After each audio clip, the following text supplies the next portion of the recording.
pessoal, boa tarde a todos.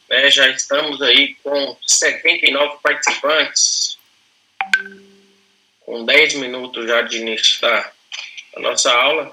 Creio que já entrou a maioria dos alunos. Vamos dar início aí em nossa unidade 4 de anatomia patológica. Os colegas aqui, dando boa tarde para o grupo. Professor, o senhor está falando alguma coisa que não dá para escutar nada? Isso. Alguém, o pessoal está ouvindo aí? Dá um ok no chat. Normal. Tá tranquilo aqui, doutor. Estamos te ouvindo. Beleza. Tem que ver, Eliane, se não é o problema do seu computador ou algo do tipo, tá bom? Vou ver se eu encontro aqui um fone.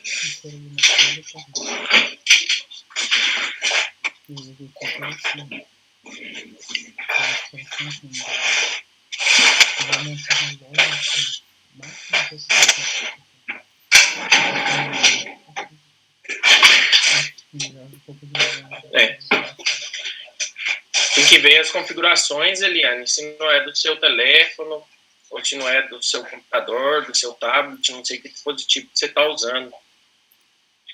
Se me permitir, doutor? Oi? Eliane, tem um i bem do lado aí onde tá os contatos, onde você conversa o message, tem um izinho ali.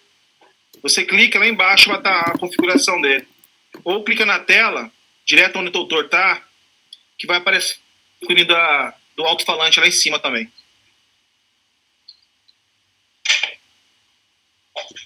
Bom, lembrando mais uma vez, que não precisa colocar o nome aí no chat, somente está até o final da aula, que baixaremos os online, os que estão presentes aí, através de uma lista automática aqui do nosso sistema. Bom, vou iniciar a gravação e aí já damos início à aula de hoje. Um minutinho, gravação iniciada aqui, está rodando, compartilhar a tela com vocês.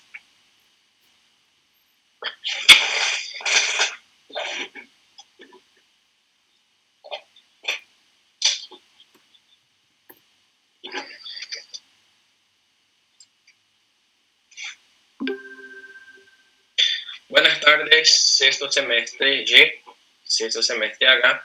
Vamos estar dando inicio a más una clase de anatomía patológica.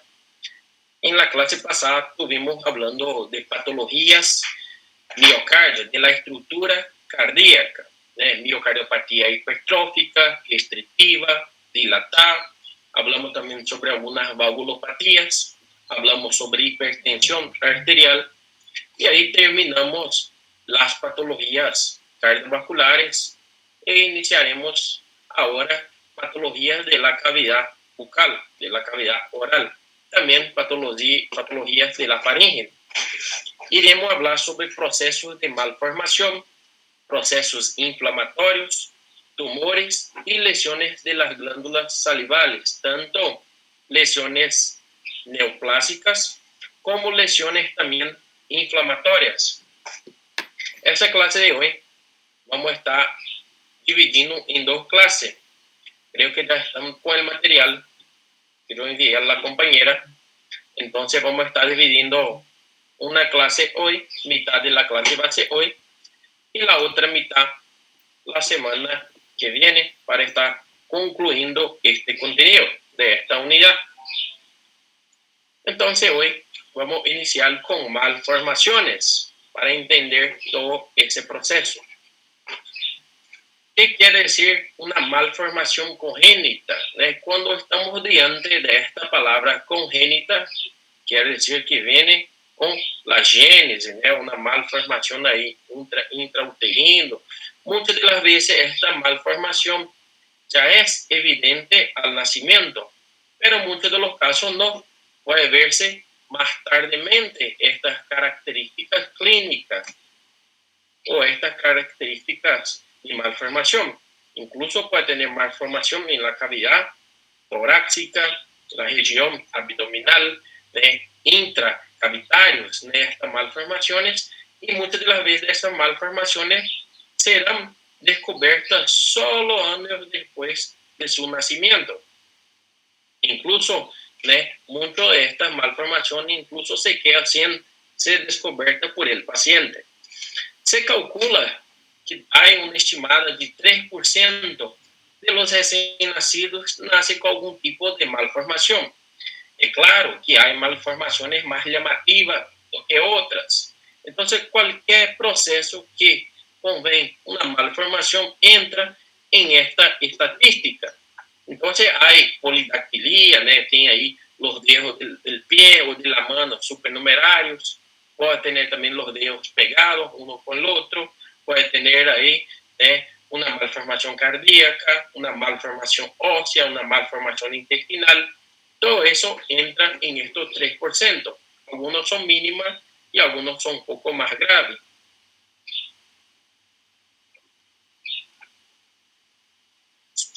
Entre las causas de este proceso de malformación, la mayoría de las veces las causas son alteraciones cromosómicas. Tienen a ver con alteraciones genéticas. Estas alteraciones genéticas, estas alteraciones cromosómicas, muchas de las veces conlleva el aborto espontáneo, la muerte fetal también. Entonces, muchos de los casos no siguen adiante a gestação, mas aqueles que continúan su proceso embriológico normal va a tener ahí una consecuencia clínica a depender de qué zona está teniendo esta malformación. Hay factores ambientales también que participan también en esta patogênese de malformação. Entre eles, a rubéola, uma patologia, vamos colocar entre parênteses, boba, uma patologia com pouca repercussão clínica, pero se a patologia agarra uma mulher embarazada, a síndrome da rubéola congênita é grave. Síndrome de rubéola congênita é algo muito grave porque este tipo de agente pode passar a barreira placentaria y con eso causar malformación fetal. Entonces la rubéola en nosotros, en los hombres o en las mujeres que no están embarazadas, es tranquilo, son manifestaciones clínicas, muchas de las veces se pasa desapercibido, pero cuando está embarazada, ahí hay un peligro. La sífilis también, conocemos esta enfermedad muy bien, creo que ya estudiaron en microbiología también, la sífilis, una infección de transmisión sexual causada por una bacteria de forma expirada, que es el treponema pálido. Entonces la sífilis se clasifica en primaria, en secundaria, en terciaria, en latente, en precoz. Entonces tenemos la sífilis congénita también, tanto la sífilis congénita precoz como la sífilis congénita tardía. Entonces, cuando la mujer está embarazada y tiene sífilis, hay un grande riesgo de la criatura también tener sífilis congénita, y eso lleva a malformaciones óseas, os ossos largos, em sabre, como é chamado nas bibliografias, os ossos tortuosos, queratites, os dentes de Huntington, muitas das vezes alterações de la nariz, levando aí o famoso nariz em silla de montal por destruição del tabique nasal. Más uno compañero entrando, vamos aceitando de a poco, ya estamos con 85 participantes. Después tenemos también la diabetes mellitus, que causa alteración fetal también. ¿Qué tipo de alteración fetal causa la diabetes? La diabetes gestacional o la diabetes materna. ¿Qué causa? ¿Quién sabe decir? ¿Quién ya estudió? ¿Quién ya leyó? ¿Quién ya tuvo ahí?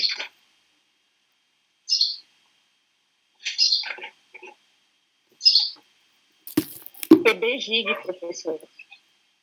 Oi, Ruth? Bebê gig, ele nasce com um peso mais alterado. Ele nasce entre 5 até 3 quilos. É uma alteração muito ruim para o bebê. Perfeito, o bebê gig, o bebê grande para a idade gestacional, nasce com mais de 4 quilos. Perfeito, Eliane também. É um bebê macrosômico. É um recém-nascido grande, muchas de las veces pesa ahí, como la compañera dijo, a veces pesa 5 hasta 6 kilos. Entonces, es un peso bastante elevado. Entonces, causa macrosomía fetal. Entonces, este peso excesivo de ese recién nacido muchas de las veces obliga a tener ahí una cesariana, porque no pasa más de la cabeza ahí por la pelvis materna. Ya hay ahí una diferencia muy grande, una desproporción cefalopélvica. El alcoholismo también conlleva malformaciones, la drogadición, algunos fármacos, puede llevar también procesos de malformación, principalmente aquellos fármacos que son categoría D, que puede causar ahí alteraciones fetales muy importantes, incluso aborto. Hay procesos también multifactoriales que conllevan ao pé congênito, aquele pé torto, pé bote, que causa ahí también bastante llamativo sus manifestaciones clínicas. Y hay también la hendidura palatina. Vamos a estar hablando sobre la hendidura palatina y el labio leporino. Más unos compañeros adentrando en nuestra clase. Entonces, ahora iremos a hablar del labio leporino y la hendidura palatina. Creo que todos, o grande mayoría, ya he visto alguna imagen o alguna persona con esta patología. ¿Quién de los alumnos que están presentes ya vio personalmente un labio leporino o una hendidura palatina? O los dos, ¿verdad? Eu tenho um primo de primeiro grau que nasceu desde o lábio, né, aqui próximo ao nariz, e a gengiva, o céu da boca e não sei até onde que foi para dentro também, assim, na tráquea, alguma coisa. Teve comprometimento, né? Teve tanto a hendidura palatina como também, né, o lábio leporino. Né? Comprometimento do fállico duro, né? Da gengiva. E era duas aberturas, não só uma. Eram paralelas, assim. Aqui, eu lembro dele bebê, que eram os dentes aqui na frente, assim, separados. Aí, só que logo que ele nasceu, daí ele já começou a fazer plástica, né? Aí eles mudaram de estado, eu não sei até quando ele fez, mas eu sei que foi até a idade adulta ele fazendo. Hoje em dia eu só vi ele por foto, assim, mas parece que tá normal, assim, não ficou assim torto, assim, tá bem... Muita simetria, né? Uhum. E justamente vamos falar sobre isso, né? Sobre o procedimento cirúrgico também hoje. Uhum. Bom, vários colegas aqui já viram, né? O Valmir, a Ruth, né? Já viu vários bebês, Camila também já viu. Brendo, estou no serviço entregador, meu chefe. Perfeito, Brendo, tranquilo. Jonathan, lábio leporino, incluso vários amigos, né? Andressa também. Entonces, es una patología de malformación muy frecuente, tanto el labio leporino como la hendidura palatina. Estas malformaciones pueden causar mala alimentación, justamente porque cuando hay un comprometimiento de la estructura oral, hay una malformación. Creo que muchos ya vieron las imágenes y van a estar viendo más adelante dentro de la clase de hoy. Entonces, causa una dificultad para la amamentación. Entonces el recién nacido tiene que amamentarse, pero no consigue hacer una succión, porque no consigue hacer presión negativa. Para que pueda conseguir quitar la leche del pezón de su mamá, de las mamas, tiene que hacer succión, tiene que hacer una presión negativa, y si tiene comunicación ahí, el aire no deja que hace una completa succión o un completo isolamiento. Entonces entra aire y no consigue hacer una alimentación de forma eficiente. Entonces tiene problemas con la alimentación. Otra manifestación clínica muy frecuente es problemas para hablar. Muchas de las veces hay que hacer acompañamiento con fonoaudiólogo, ¿no? Tiene que hacer varias consultas y seguimiento con fonoaudiologista. Después tenemos la audición. También tiene una malformación de la cavidad oral, una malformación labial, una malformación del palato, y con ese predispone a otitis média aguda a repetición, hasta porque el conducto auditivo está en comunicación con la orofaringe, a través de qué tipo de estructura, cómo se llama la estructura que comunica nuestro oído medio con nuestra orofaringe, con la faringe. ¿Quién se recuerda por anatomía?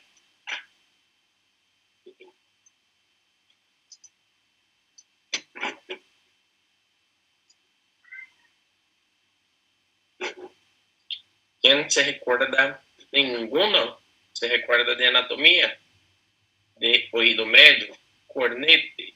Não, mas tá bom, faz parte aí também. Jonathan, é cornete.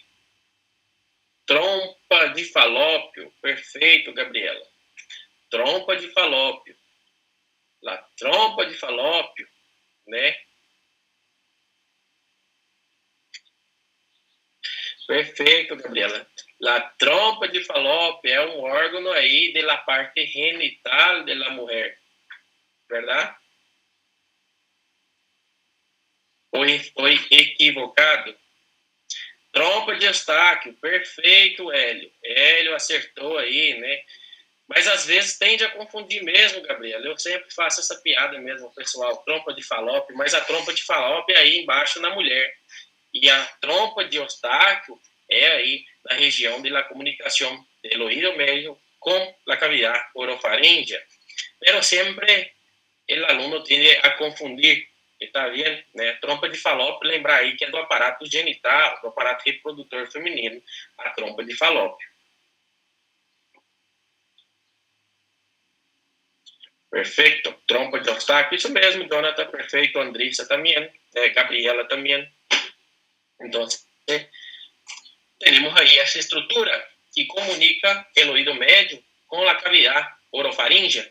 E quando há processo de malformações, há também processos inflamatórios frequentes nesse canal, levando a otite média aguda.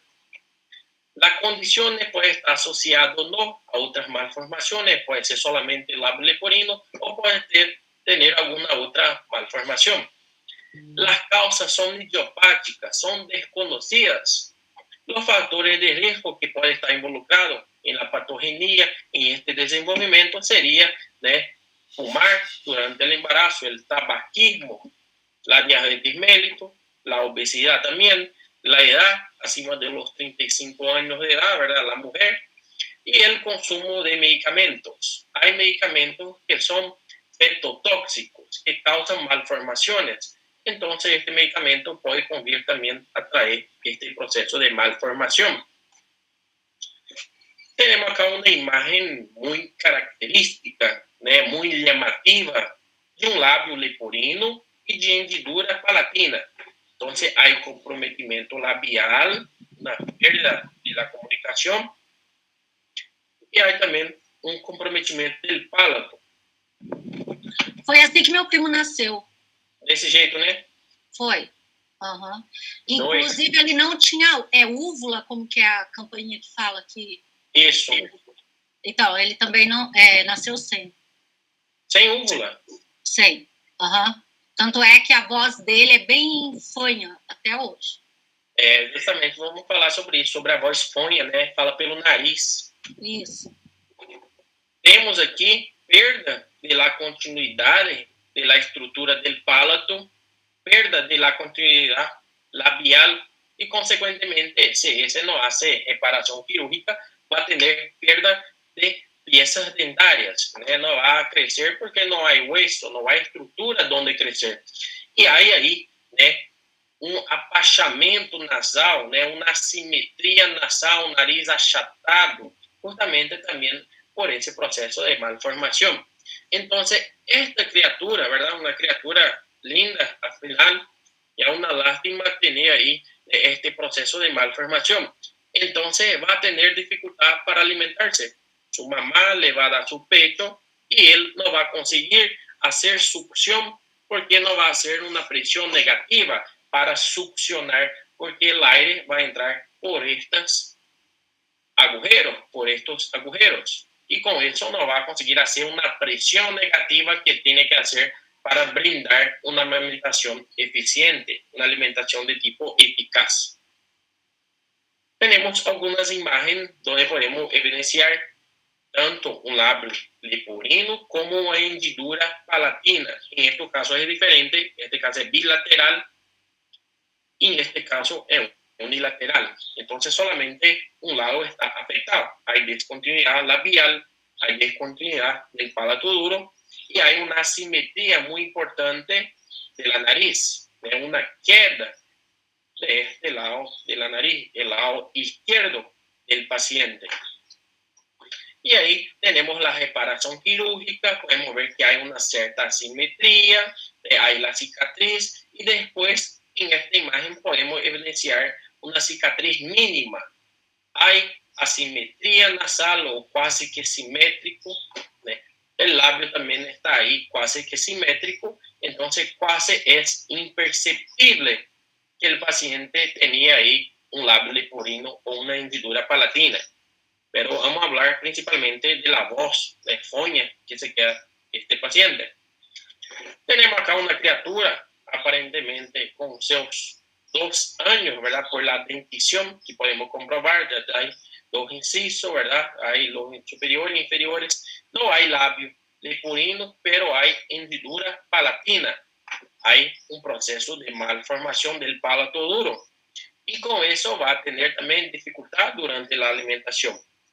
Si esto no es diagnosticado durante el recibimiento, durante ahí el control de recién nacido en el ambiente hospitalario, esto va a traer consecuencias. La criatura va a mamar y va a salir leche por la nariz, porque tiene comunicación la boca con la nariz. Entonces va a empezar a mamar y salir leche por la nariz. Entonces es una manifestación clínica bastante común, una queja de las mamás que tiene ahí su hijo y por un descuidado durante el examen físico del recién nacido le pasa desapercibido una malformación de esta y ahí la mamá viene en el puesto de salud justamente refiriendo que a cada mamada que le da a su hijo sale leche por la nariz.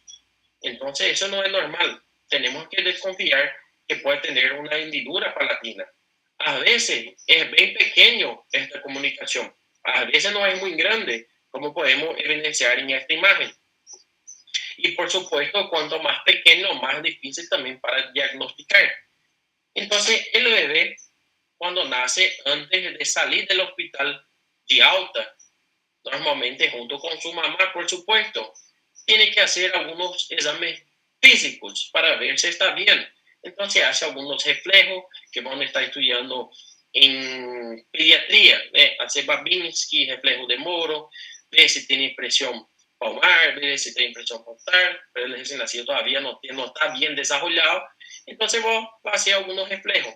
Le hace reflejos de la succión en la boca y durante el examen físico de la succión para ver si el bebé está succionando bien, si va a poder amamentar, se hace un toque del palato duro ahí, para buscar si hay presencia de malformación, si hay presencia de comunicación.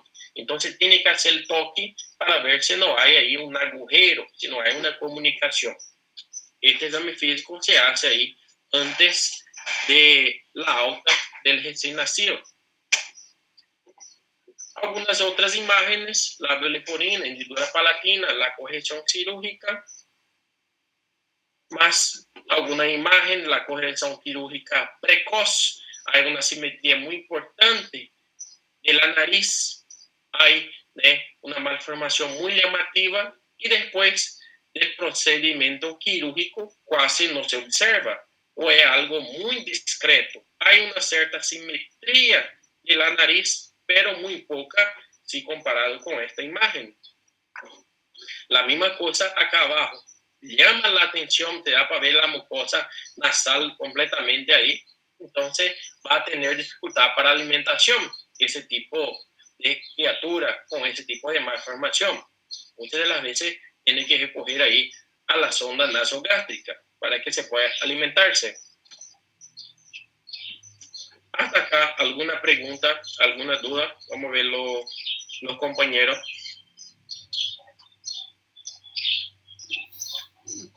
tia Deliane, né? É fumante.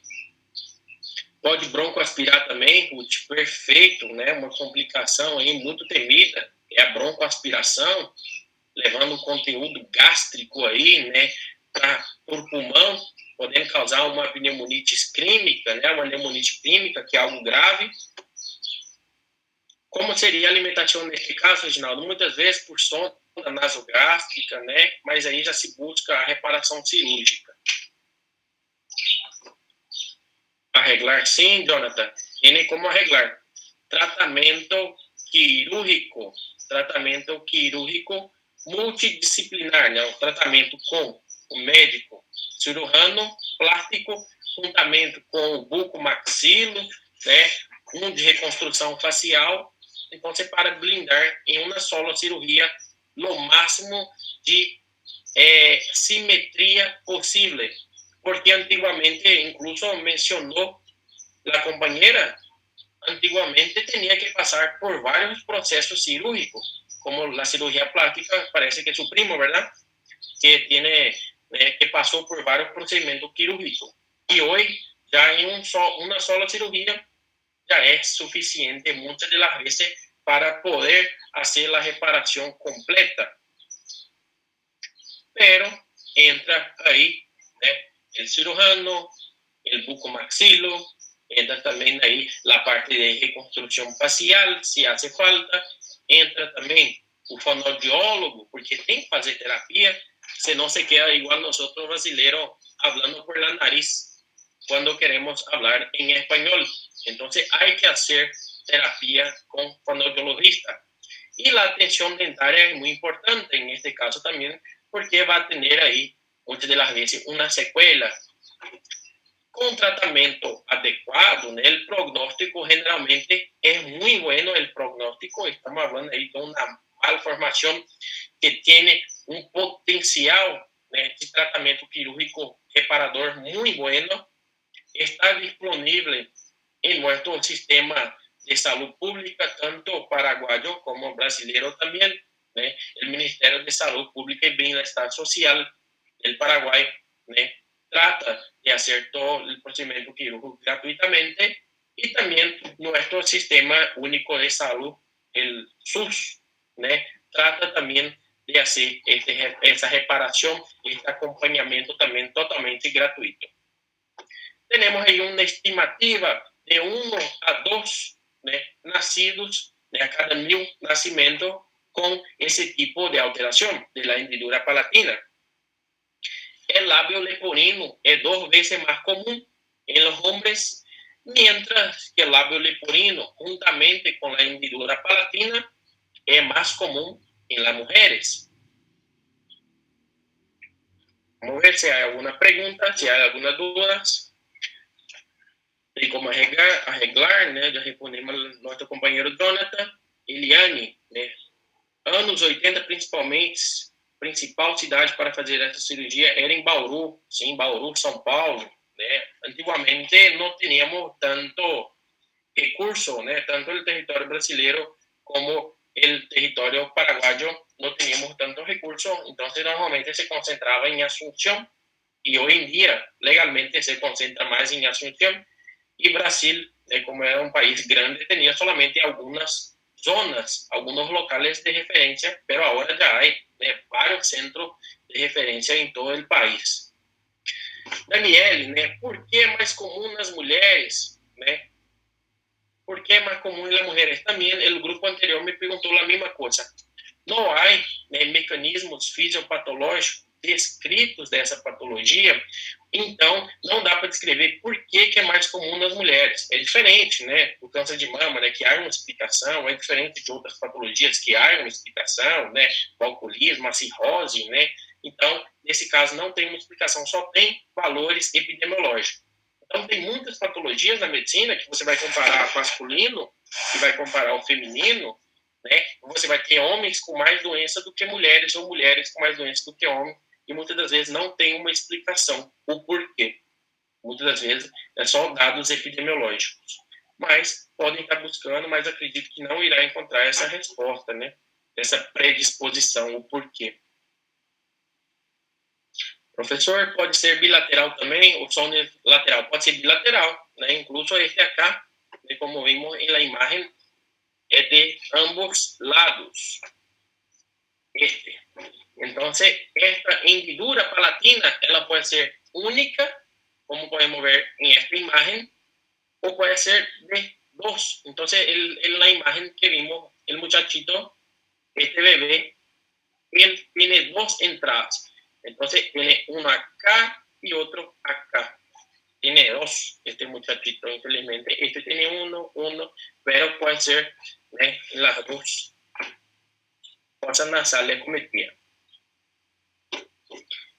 Puede ser genético, el factor genético influencia también, pero el factor es multifactorial, no tenemos una causa bien conocida. Sabemos que el tabaquismo, el alcoholismo, uso de algunos fármacos, algumas drogas, predispõe os antecedentes genéticos também, né, Eliane? Pero muchas de las veces no hay ningún de este factor de riesgo y el bebé de la mujer tiene ahí labio leporino. Entonces es algo que todavía no tenemos todas las respuestas de los mecanismos fisiopatológicos, los mecanismos para esa malformación congénita. Bueno, adentramos ahora en patologías de la cavidad oral. Hablamos de malformación, ahora vamos a hablar de patologías inflamatorias. Principalmente iniciaremos con lesiones ulcerativas y inflamatorias, que son las aftas. Son extremadamente frecuentes. Creo que todos acá já tiveram episódio de afta em la vida, né? Se não teve, vai ter. É algo muito frequente ter uma úlcera aftosa. Consiste em úlceras pequenas, normalmente aí de meio centímetro, né? Máximo aí 5 milímetros de diâmetro. São extremamente dolorosas, duele bastante e são escavadas, né? São bastante escavadas, são ulcerativas, né? Então são escavadas, são côncavas, né?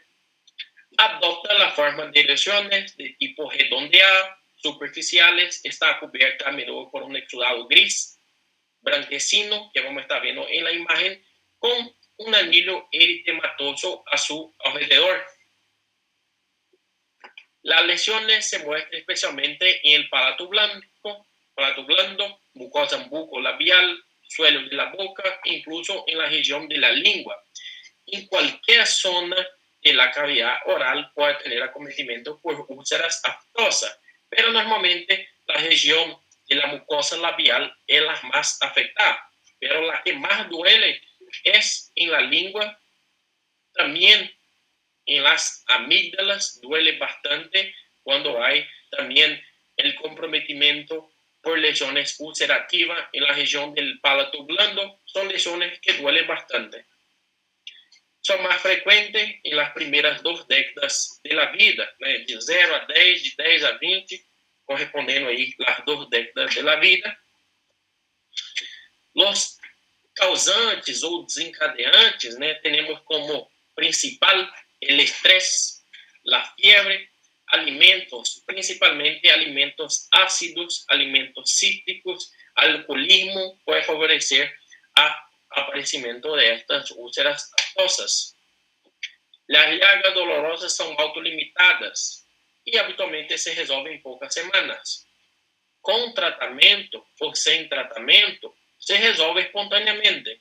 Muchas de las veces no hace falta un tratamiento específico para úlceras aftosas. Normalmente prescrevemos aí, né, até um analgésico, um Moncileg, né, um Moncilon, para usar aí um corticóide de uso tópico, que hace uma barreira para que pueda evitar el dolor, para que pueda evitar durante la ingesta de alimentos sentir dolor.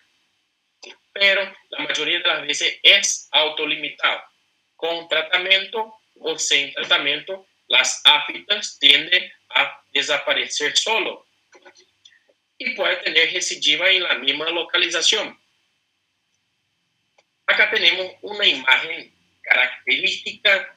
Podemos dar el diagnóstico perfectamente solamente por esta imagen. No hay dificultad. Es un diagnóstico clínico. Tenemos ahí, los bordes eritematosos, aquele anillo eritematoso. tenemos ahí el centro con exudado blanco, acinzentado. Muchas de las veces es doloroso, principalmente en la región de la lengua, como comentamos, en las amígdalas, en el palato blando, incluso se puede dar en la úvula. Entonces, cuando hay un tipo de esta lesión en la lengua, tiene dificultad para hablar, el paciente tiene dificultad para alimentarse. Y muchas de las veces el tratamiento solamente de soporte, tratamiento con analgésico o oncilón, que se puede utilizar ahí para poder brindar una cura más rápida o un alivio sintomático. Vamos a ver si hay alguna pregunta.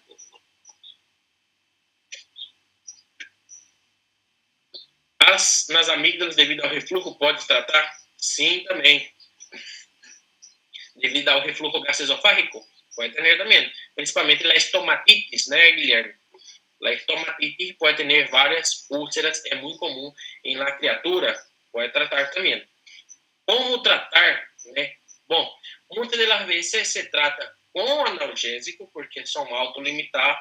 Em alguns casos se trata também, né, com analgésicos tópicos, né? Se usa colosulfar, é uma droga que se vende aqui no Paraguai, que é composto por analgésico tópico, e aí faz algumas, né, borrifações, spray, né? Então faz aí algumas borrifações nas zonas aftosas, então causa alívio sintomático. Ou o oncilon, né, que é um tipo de corticoide também que se utiliza, é como se fosse uma pasta, né, transparente e passa em esta zona aftosa e cria uma película. E este hace com que o paciente não sinta dolor porque não tem contato com os alimentos e como é um corticoide, desinflama e acelera o processo de cura.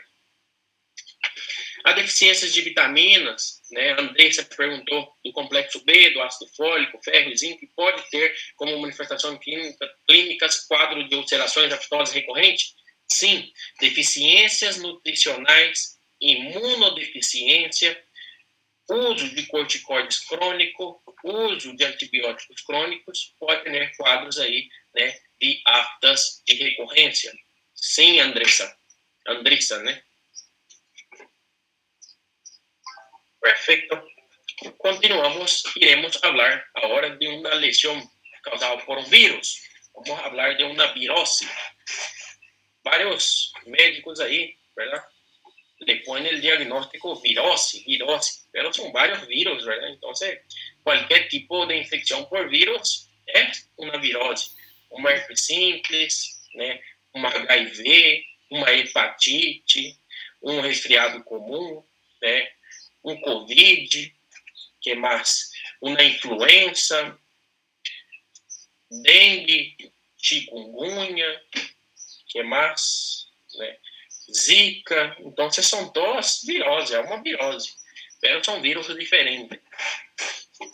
La mayoría de las infecciones orofaciales especas se debe a los virus de tipo simples, el virus de tipo 1 y aquel virus que causa lesión principalmente labial.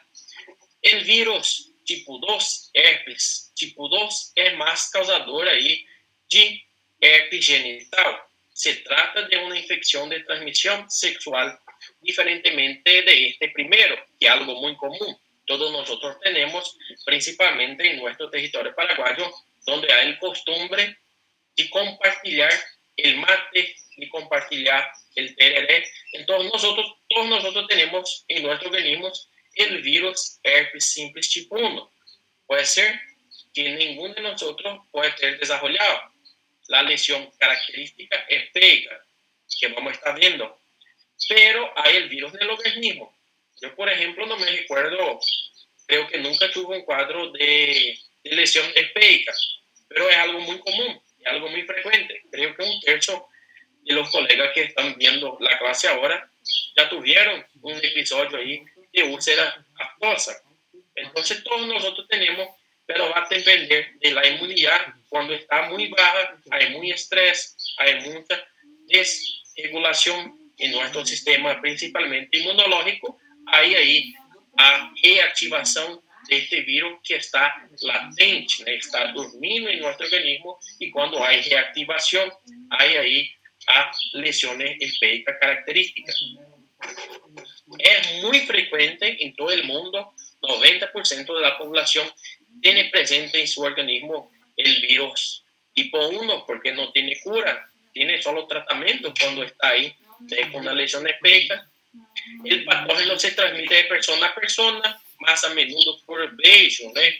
Em la idade média da vida. E justamente na idade média da vida, quando empieza aí os chicos, as muchachas, a ter contato mais íntimo, e aí empieza a troca de saliva, e aí empieza a ter contato com o vírus. Pero antes disso também se pode contrair, principalmente se os padres têm o costume de estar aí tendo um gesto de carinho, que é o selinho, né, o contato aí com a boca do bebê.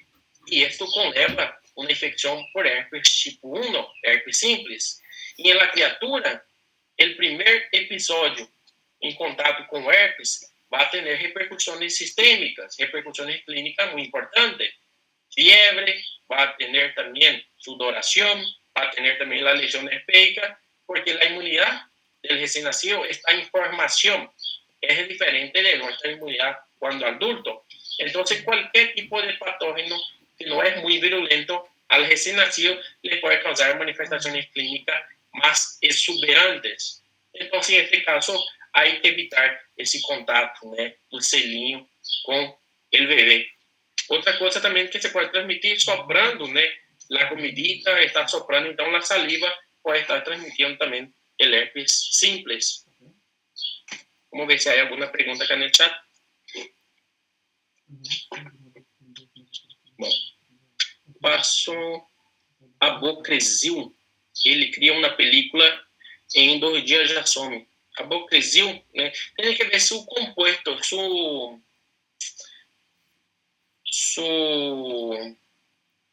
nome de su composición, ¿verdad? Abocresil puede ser su nombre comercial, ¿verdad? Su principio activo, su mesmo derivado, perfecto, tiene que ver su principio activo. Qual é a relação entre herpes e catapora, né? Me perguntou Eliane.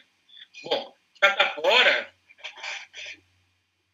varicela, catapora é varicela, né? Varicela é catapora.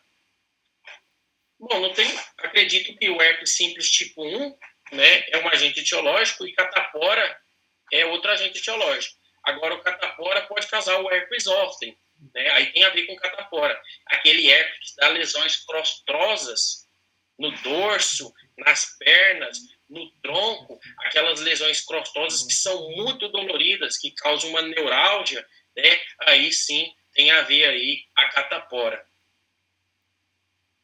Abocresil policresuleno, perfeito, né? Porque aí oncilon, pode pesquisar aí também, não me recordo do seu princípio ativo, pero é um corticoide que se utiliza também e tem a mesma função de este que o companheiro dijo aí, né? La Camila, sobre melhorar. Triancinolona, Reginaldo, perfeito, né? Triancinolona, o nome de seu princípio ativo, ajuda bastante. Não sei se há, né, um familiar, um companheiro que tem aí uma lesão aftosa muito dolorida, depois está passando aí este tipo de fármaco. Policresuleno também, le puso a companheira. Doutor. Oi, Reginaldo. Essa herpes, ela tem a questão de um lado, sempre vai sair do lado direito ou sempre do lado esquerdo. É mito ou isso aí é verdade? Como que funciona? Bom, é mito, mas comumente parece que tem de sair mais de um lado mesmo. Na comissura labial direita, ou na comissura labial esquerda, ou nos plegues nasolabial, mas pode ser em qualquer zona. É mito, mas tem às vezes uma predisposição mais de um lado. E a questão assim de, por exemplo, geralmente os casos mais comuns saem pouquinho nos lábios, né? Mas, por exemplo, há casos que foi... A pessoa acaba mexendo, né, estourando aquelas bolinhas e foi passando e pegando uma região, por exemplo, nas costas, barriga, onde ia passando a mão, ia coçando, ia aumentando. continua sendo essa tipo 1 ou seria já tipo 2? Não, é tipo 1, só por quê? Porque essas vesículas, né, essas lesões vesiculares que se formam no lábio são cheias de herpes simples. Então, se você coça, né, e aí você acaba lacerando essas vesículas, né, causando aí a destruição, e aí você coça uma região do corpo, você está inoculando o vírus nessa região. Então, você pode também estar passando para essa outra região, formando também como uma lesão herpédica em outras zonas. Mas continua sendo o herpes simples tipo 1. O herpes simples tipo 2, que é aquele que é transmitido pela via sexual, pode dar também na região da boca. Então, tem um contato sexual aí, né, mas pode ter o herpes simples tipo 2 também na região oral. Mas o mais frequente de todos é o simples, o tipo 1. Eu acho porque acontece muitas vezes aquele pensamento grotesco, né, de acha que se estourar ela vai secar mais rápido e vai curar mais rápido. Porque na verdade essa é a história natural, né, da evolução da sífilis. Bom, tem primeiro, como é que da sífilis, desculpa, da herpes, né? Estava lembrando aqui da sífilis que falamos no passado, da herpes. Qual que é o primeiro sintoma, né, de uma lesão, né, herpédica antes de aparecer? Qual que é o primeiro sintoma? Quem se recuerda? Que o paciente normalmente, comumente, empieza a sentir esse sintoma.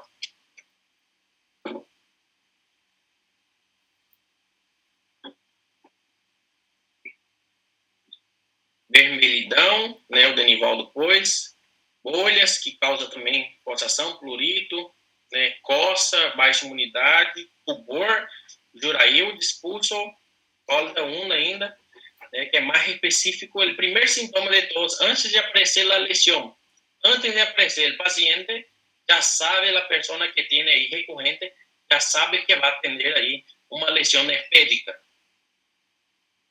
Ardor, dores e irritação, Andressa, perfeito.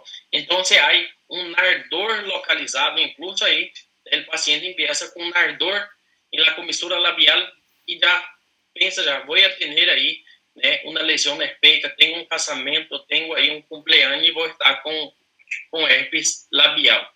Então, empieza com um ardor, depois um eritema localizado, né, o rubor, o vermelhidão, depois forma vesículas, depois essas vesículas estouram, né? E aí formam uma úlcera e depois esta costra e depois sana o processo. Essa é a história natural, Reginaldo. E depois a pessoa, para tentar, né, encurtar a história natural da enfermidade, vai lá e destrói as úlceras, né, as vesículas, mas essas vesículas estão cheias de vírus e acabam passando por outra zona do corpo. Acaba empeorando, não é verdade? Plurito, né, o Valmir também pulsa, perfeito. Bom, tipicamente as infecções primárias afetam niños de 2 a 4 anos de edad e com frequência são assintomáticos, pero há uma afectação de todas as idades. Há um predomínio aí nesta idade, pero todas as idades estão suscetíveis. Sin embargo, de 10 a 20% dos casos de infecção primária cursa com uma gingiostomatitis herpédica aguda, muitas das vezes com uma aparição de vesículas e ulcerações por toda a cavidade oral. Aparece os lábios, ao redor da fossa nasal, comissura nasolabial e são dolorosas.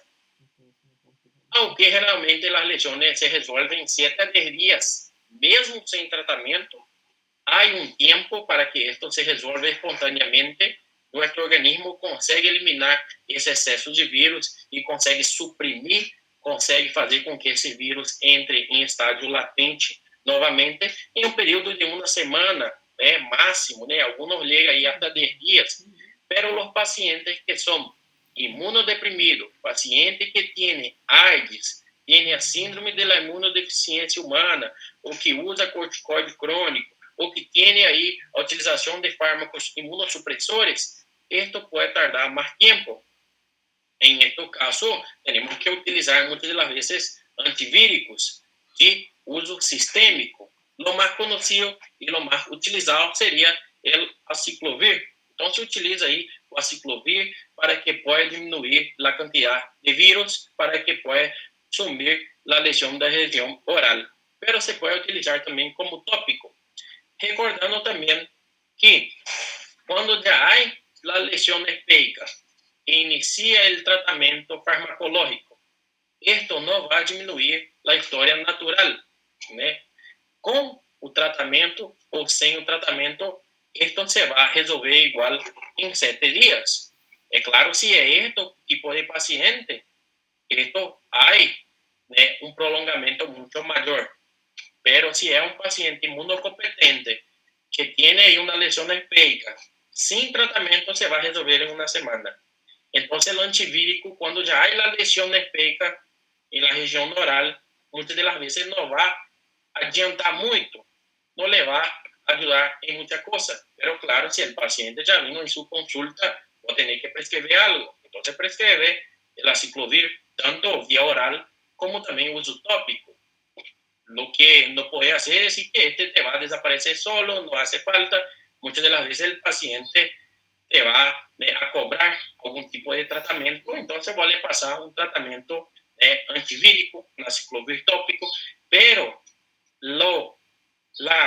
el inicio fundamental para que se pueda utilizar este fármaco, incluso nem aparecer la lesión espeica, sería cuando empieza el ardor. El paciente tiene cuadros recurrentes, empieza el ardor en la comisura labial, en los pliegues nasolabiales, y ahí ya inicia el tratamiento, ya empieza a tomar el aciclovir, incluso hay una supresión vírica y el paciente nem tiene más la lesión espeica, no se desenvolve porque fue a tiempo. Pero una vez las lesiones ulcerativas, las lesiones vesiculares, esto no va a encurtar la enfermedad.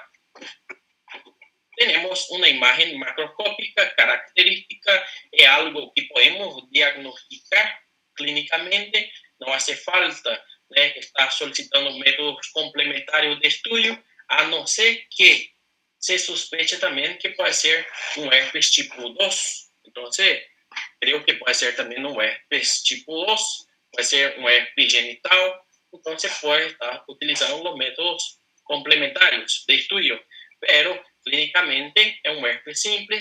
Sin embargo, si el paciente ya tuvo herpes en la región genital, o si el paciente tuvo un contacto con alguna parceira o algún parceiro que tenía alguna lesión en la región genital y días después apareció esa lesión en la boca, tuvo contacto oral, tiene que sospechar de herpes tipo 2. Entonces conviene también hacer ahí una prueba diagnóstica con métodos laboratoriales e iniciar el tratamiento para una infección de transmisión sexual.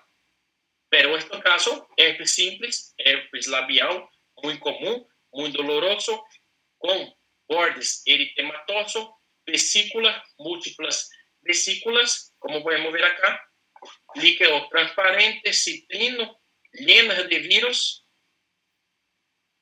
que después tiende a romperse, a transformarse en una úlcera, después una úlcera costrosa y resolución.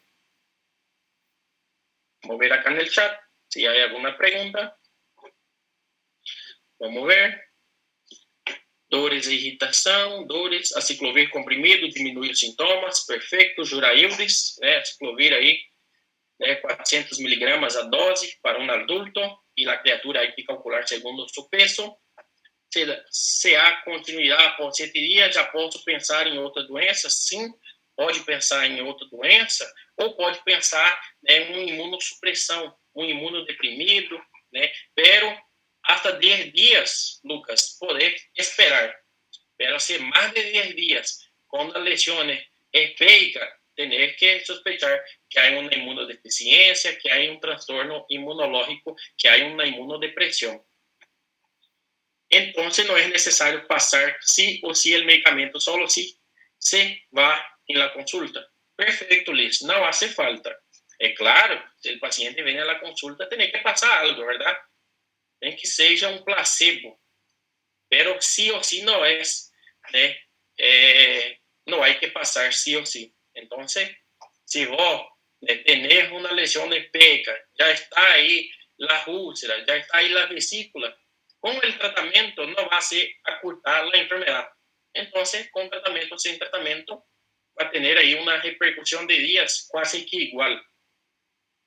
Daniele, tipo 2 tem cura ou somente tratamento igual? Tem cura, né? Na verdade tem tratamento, né? Tem tratamento, mas você suprime também o vírus, o mesmo também a ciclovir.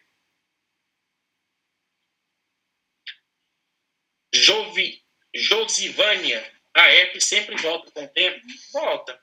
Tem pessoas que têm e nunca teve um episódio herpético? Tem, muitas. E tem pessoas que têm a cada tempo? Tem, principalmente os imunodeprimidos, né?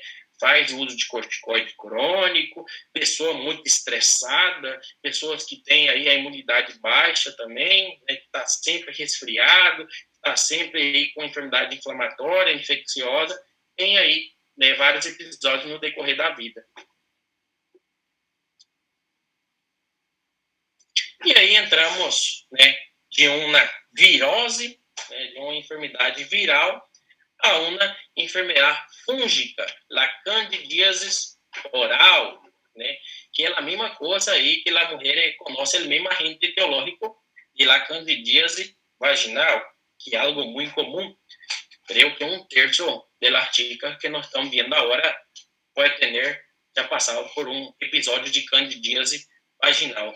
En este caso, estamos hablando del mismo agente etiológico, pero en la cavidad oral, una candidíase oral, que en 30-40% de la población es un habitante normal, hace parte de la microbiota normal en hasta 1/3 de la población. Produce enfermedad solamente cuando hay un deterioro entre los mecanismos protectores habituales. Normalmente el paciente está asintomático. Es, né, un hongo, está colonizando, pero no está causando ningún tipo de patología. Ahora, cuando se perde, cuando hay un desbalance de este mecanismo protectores, né, vamos estar hablando de las causas que leva um desbalance desse mecanismo protetores, acaba tendo uma proliferação do fungo. A mesma coisa de la candidíase vaginal. Tem um desequilíbrio do pH vaginal, o fungo está lá, ó, prolifera, se multiplica, causando aí a secreção vaginal, o corrimento vaginal. E a mesma coisa em la cavidad oral. Então, 1/3 da população tem, de forma assintomática, quando há um desequilíbrio este mecanismo protectores, principalmente las bacterias. Hay una disminución muy pronunciada de las bacterias de la microflora normal, entonces hay un predominio de la producción de hongo y ese hongo, que es la Candida albicans, acaba sufriendo ahí una proliferación.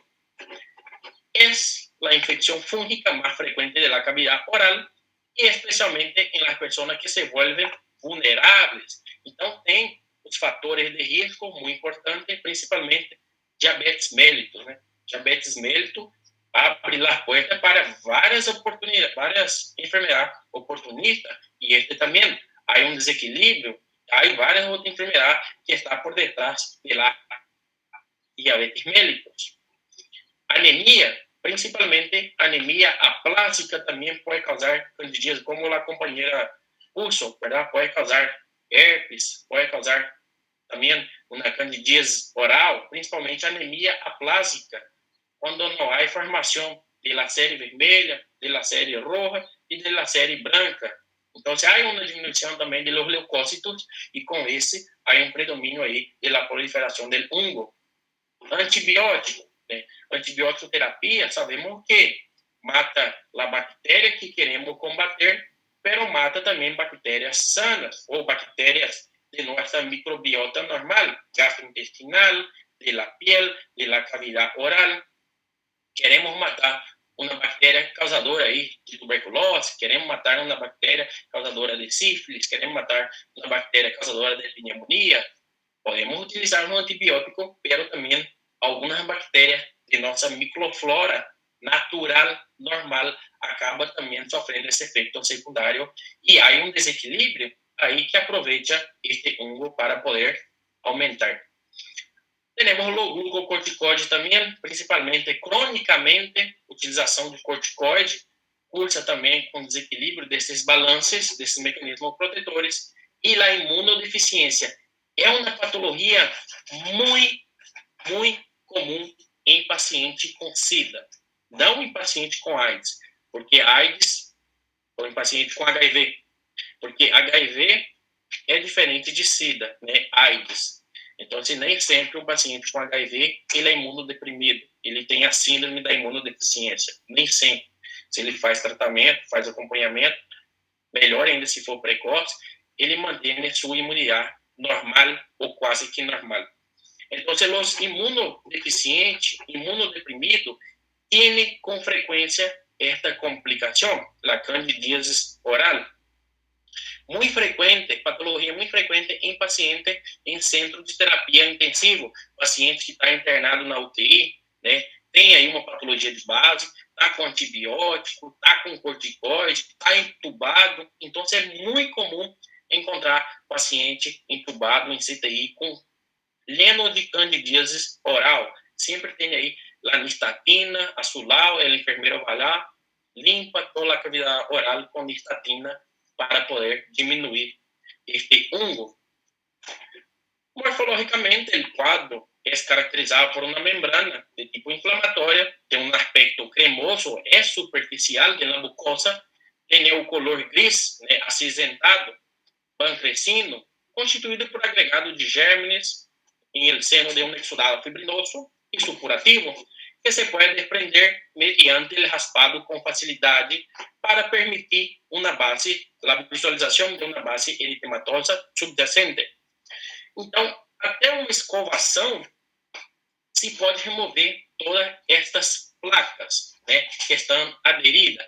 Então, se o indivíduo, após uma escovação, após uma higiene dentária, pode remover toda esta placa da língua, do palato duro, da gengiva, da encía, pero este vai a crescer novamente e pode remover acá a base eritematosa, a base inflamatória desta patologia.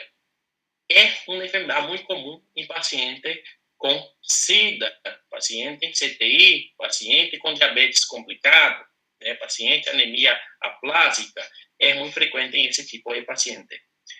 Há que ter em conta um diagnóstico diferencial muito importante, que é a leucoplasia. A leucoplasia é uma neoplasia benigna, pero tem uma potencialidade de magnilização muito grande, ou incluso chamamos de uma neoplasia pré-maligna. Então, a leucoplasia tem quase igual estas mesmas características. Está adherido, um tejido desbranquiçado, pero diferentemente de la candidíase albicans, de la candidíase oral, do candida albicans, esto se va a agarrar el depresor de língua y pasar en la mucosa del paciente, esto sale tranquilamente. Solo queda la base eritematosa. Y la leucoplasia no. La leucoplasia está adherida y se va a tentar quitar com depressor de língua para ver se é uma leucoplasia ou para ver se é uma candidíase, vai ter um sangramento bastante fácil quando se toca em esta estrutura. E aí vai ter esse diagnóstico diferencial. Então, você está com uma leucoplasia, então você vai para o oncologista para que se possa tratar de retirar, porque este se pode marginalizar. Não, este se trata de uma candidíase oral. Vamos tratar com nistatina, higiene bucal também, vai ajudar para a remoção deste agente fúngico. Companheiro entrando no final da classe, praticamente. Bom, Juraildes, a vacina melhora as crises? Crises? Que crises? Me perdi acá na explicação. Juraildes, se me puderes escrever. Me puso la vacina mejora las crisis de la crisis de formación de la herpes, las crisis herpéticas, repetición de crisis de herpes. La verdad que no hay vacina, ¿verdad? Pero tener una vida saudável, uma imunidade competente, evitar os fatores de risco, né, vai melhorar. Vacina para herpes, não conosco. Se puder enviar acá algum tipo de material, ou se alguém conhece, em Brasileia, como funciona, Juraildes, essa vacina para herpes? como funciona esta vacina, nunca escuché. Vamos ver, enquanto o companheiro nos vai ajudando aí com uma explicação desta vacina. Posso dizer que faz parte da minha microbiota, que não transmite? Sim, Clerilson. No caso da Candida albicans, mas é só 1/3 da pessoa que tem. Né? Normalmente a mulher, toda mulher tem lá na região vaginal.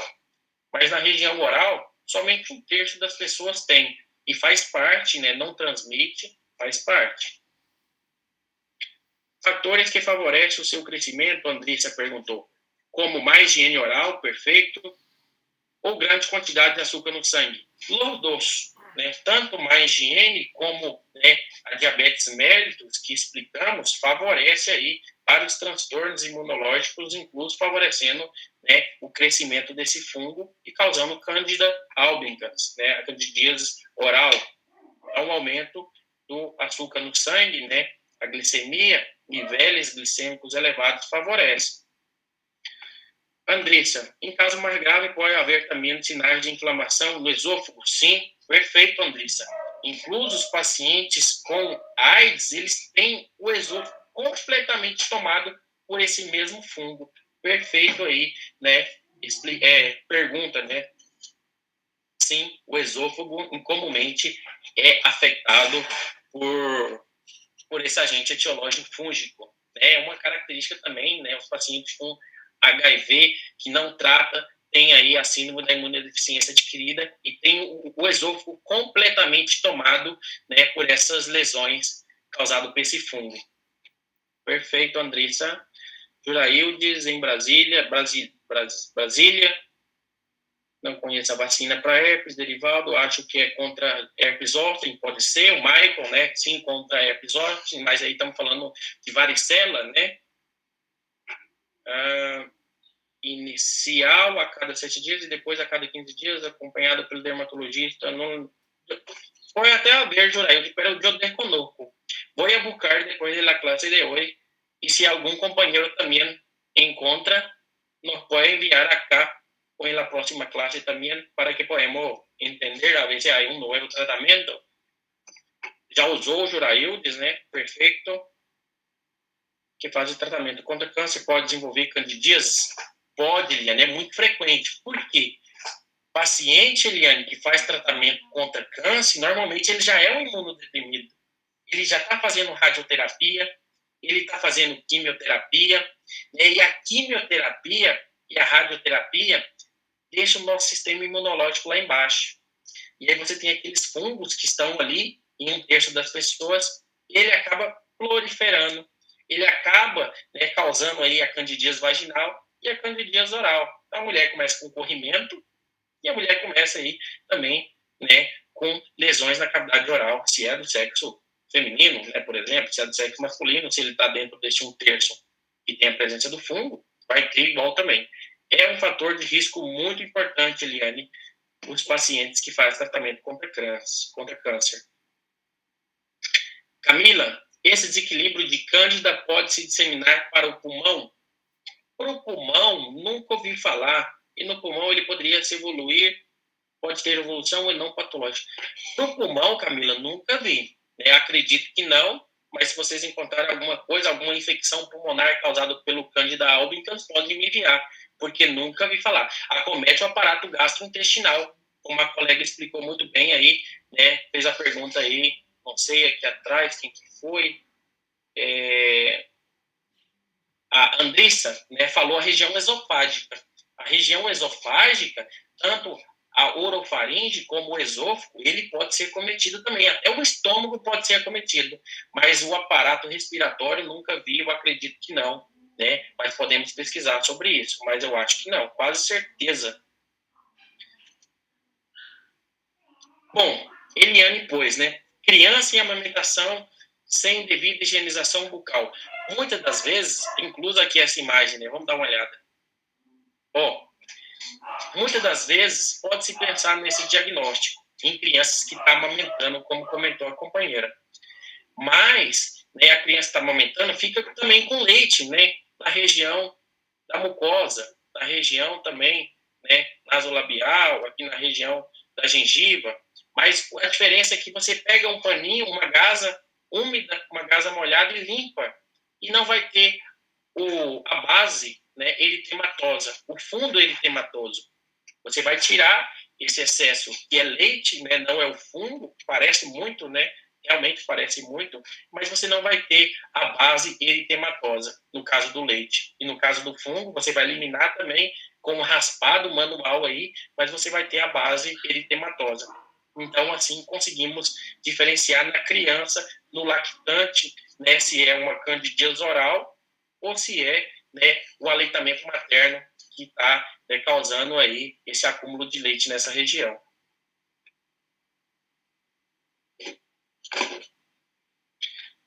Eu limpava com mel rosado, né? Mel rosado. ¿Cuántos años tenía? Hay que tener una precaución también en utilizar miel con criaturas menores de 2 años por la toxina botulínica. Então, o mel aí, né, tem que evitar antes dos 2 anos. Se é mel de abelha mesmo, né, esse mel rosado, não conozco. Pero há vários tipos, né, ainda mais tratamento da avó, né, da mãe, podemos utilizar. Normalmente, eu utilizo listatina, 1 ml de um lado e 1 ml do outro lado. A criança normalmente vai engolir, né, não tem problema, mas o normal seria fazer um enxágue e cuspir. Se já tem discernimento, é um pouco maior. Estatina também usava, perfeito, Eliane. É medicamento, perfeito. Orientamos enrolar a fralda limpa no dedo e limpar a língua após a mamada. Perfeito, Crismone. Assim mesmo, né? Assim, lá em higiene aí, bucal. Uso nas aftas também, perfeito.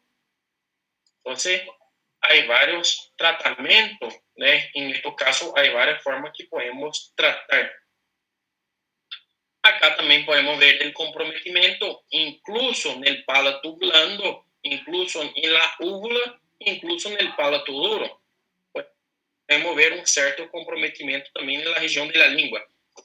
Há 1 ano, mais ou menos, me tocou uma paciente que tinha uma leucoplasia.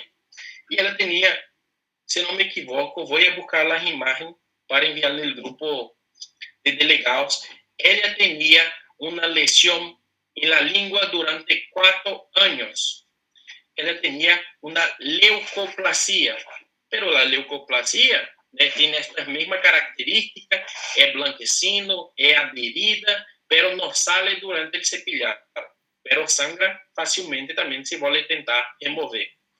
Y ella no buscó asistencia médica, ella no buscó consulta, y ahí se pasaron 4 años con la lesión ahí en la lengua, y después esa lesión, que é considerada uma lesão pré-maligna, se magnilizou, se transformou em um câncer de língua e aí acometeu quase 1/3 da língua desta senhora, que já tinha uma idade avançada. O comprometimento foi tão intenso por esse câncer de língua que ela já não conseguia comer, tuvo perda de peso, já tinha comprometimento de nervos faciales, já tinha aí perda de las papilas gustativas, ya no sentía el sabor de los alimentos que conseguía ingerir. Entonces, una lesión benigna se transformó en una lesión maligna, pero es un diagnóstico diferencial de la candidíase oral. Entonces, importante es hacer el raspado. Si sale candidíase oral, si no sale, es una leucoplasia, si sangra. Y si sale y no tiene su base eritematosa y es un lactante, consequência, com certeza não é Candida albicans. Vamos ver, companheiro, se há alguma pergunta. Vamos ver como está o chat. Vamos ver. Anvisa recomenda não dar mel para criança com menos de 1 ano. Preocupação é com a bactéria causadora do botulismo. Exatamente, Andressa. Perfeito. É isso mesmo, né? Temos que evitar, ainda mais as mães aí, tem que evitar, pode ter complicações severas. Eu dava mel, limpava com fralda, colocava um pouquinho de mel rosado e mistatina. Beleza, né? Antigamente não tinha isso, mas foram se descobrindo, né, que o mel também, né, pode trazer essa complicação, né, da toxina botulínica. Não é que vai levar, mas pode ter essa complicação.